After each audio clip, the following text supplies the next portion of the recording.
Democracy. Back during the Cold War, the US showed that democracy is the best form of government, defeating the USSR and overcoming communism. But is the US truly still a democracy? There are a bunch of examples of big companies and wealthy individuals that have influenced politics way more than the average individual. Recently, Donald Trump has switched up his stance on TikTok. One of Donald Trump's big investors, a guy named Jeff Yazd, owns a lot of shares in Trump Media merger partner. The billionaire Wall Street financier is also a major investor in ByteDance, the Chinese parent company of TikTok, which faces a possible ban in the United States. As a result, Trump is no longer pushing for China to sell the company. This is just one of many examples of how big corporations and wealthy individuals are influencing politics. In addition, the January 6th riot is an example of the power of the people and the possibility of mob rule. So today, we're going to get the insight of a venture capitalist that used to work in one of the largest corporations back in the early 2000s, along with the insight of college students around campus to evaluate if the US is actually an oligarchy, if the US is becoming a mob rule, or if indeed it is still a democracy. So let's first define what a democracy is. According to Oxford Dictionary, a democracy is a system of government by the whole population or all the eligible members of the state, typically through elected representatives. There are many types of democracy. The US currently runs on a representative democracy where you vote for someone to represent you in government. We elect senators and House of Representatives to represent our values and create and vote on legislation that we want. So in turn, what is an oligarchy? An oligarchy is then defined as a smaller group of people having control over a company, organization, or institution. Finally, what is mob rule? Mob rule is the control of a political situation by those outside the conventional or lawful realm, typically involving violence and intimidation. So the first thing we should look at to determine if the US is becoming an oligarchy or is descending into mob rule is to see if the US is de-democratizing, which it certainly is. According to the ancient Greek philosopher Polybius, governments naturally go through a cycle.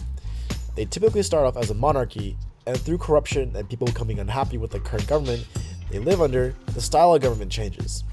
The order goes from monarchy to tyranny, then to aristocracy and to oligarchy, and finally to democracy and mob rule.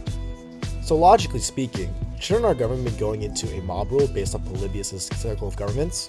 Yeah, and there certainly is evidence of this. According to Polybius, democracy is going to naturally decline and turn into mob rule, which we can see in our current political climate. An article that outlines the de-democratization that is occurring in the US based on the January 6th uprising shows us that it's not a single moment in which democracies rise or fall, but over a long period of time.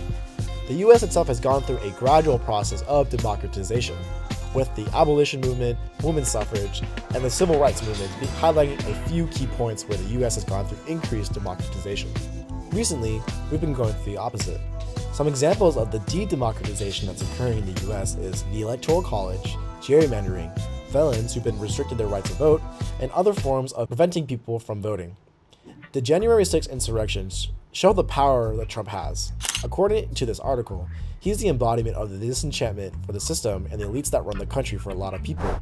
He doesn't talk like normal politicians. And now the poor guy, you got to see this guy. Oh, I don't know what I said. I don't remember. Uses social media, and it's pretty crass as well. Whoever the hell brought this mic system, don't the son of a bitch to put it in, I'll tell you. He used the people's dislike for the politicians of the time and increased polarization of the US politics to incite an insurrection against the government. Mob rule. So, if people have less confidence in the people that they're voting for, are they going to vote at all? Let's talk to some college students and ask their opinion on the power of their own voice. All right, who am I here with? Liza, Sasha, Bronte, Jesse, Maya, Risa, Kanhan, Vishal. Trinity, LJ.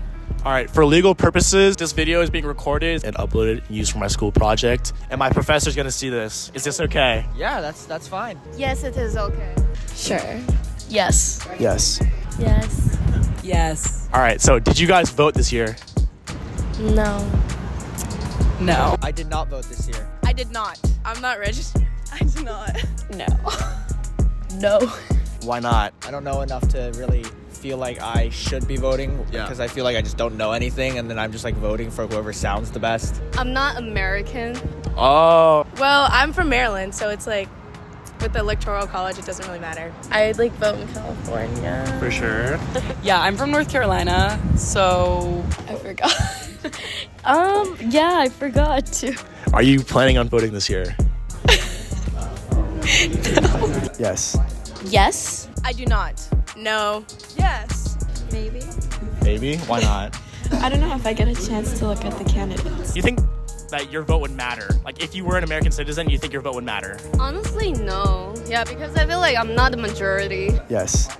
Because I believe that my opinion matters and we should get a full consensus. Like, Oh, like irrelevant to like if you Right. voted or not, but like do you think like your vote matters? like probably. Because there's a certain amount of people that would like vote for the same person maybe. Yeah. Yes, of And course. why is that? Because every vote matters and it's your civic duty. Yeah. I agree with that. Okay, do you think bigger corporations have bigger influence on the election than single voters? Absolutely. Yes. 100%. Yes, the donors. I feel like you're asking the wrong people. I think so, though. Yes. Absolutely. Yes. Definitely, yeah. All right, thank you. Obviously, people think that their vote matters, but most people agree that big corporations have a bigger influence on the election than the individual voter. So let's take a look from the perspective of a venture capitalist who used to work at one of the largest corporations in the early 2000s, and see what his opinion on is on the matter. Who am I here with today? My name is Henry Stone. I'm a venture capitalist. I work in Silicon Valley, investing in early stage technology companies. We've been at this for about 12 years now with the fund. For legal purposes, this interview is being recorded and will be used for my school project. And my professor is going to see this, so is that okay? Yeah, of course. Are you planning on voting this year? I am. And do you think your vote matters? Well, it depends at what scale, right? So I certainly think it matters more at our local elections. So if there are certain ballot initiatives in our city, then it will have an impact. When it comes to like national elections, no, it has no impact because California is heavily democratic, and so there's no doubt that California will end up voting for Biden. What are your thoughts on big corporations and their influence on the election? Yeah, I mean, I think it's really unfortunate that the Supreme Court years ago allowed corporations to essentially donate to political parties. And essentially, it allowed donate unlimited capacity to general PACs, political action committees, essentially. And that's really unfortunate because now suddenly it's clear that it's having an impact for sure. So we can see what he thinks about his own voice and how his vote matters. What about the possibility of the US turning into an oligarchy? According to an article that evaluates Robert Michael's Iron Law of Oligarchy, there are 6 stages for a nation to turn into an oligarchy. Through the stages of separation of labor and the creation of leaders in these fields, the leaders will eventually rise to the top and establish themselves as the illegitimate rulers. There are a lot of things inherently wrong with this model for it to be considered iron law, but it's not a bad model to base the US off of. So where does the US lie in this model? It's actually at stage 5 of 6. The only reason that the US isn't at 6 is because most of these companies have set up groups of people to rule the companies. So then why don't these big companies take power?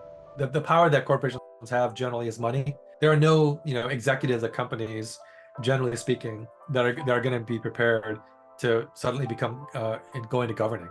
But I don't think any of those guys, frankly, are in a position where they're suddenly going to assume or want to try to govern the country. In essence, the fact that we are organized the way that we are into 50 states actually makes it quite difficult for suddenly some individual outside of government to then take over the entire country. There are checks and balances into the power of the presidency. It actually makes it quite difficult for someone to suddenly kind of come in and take over like that.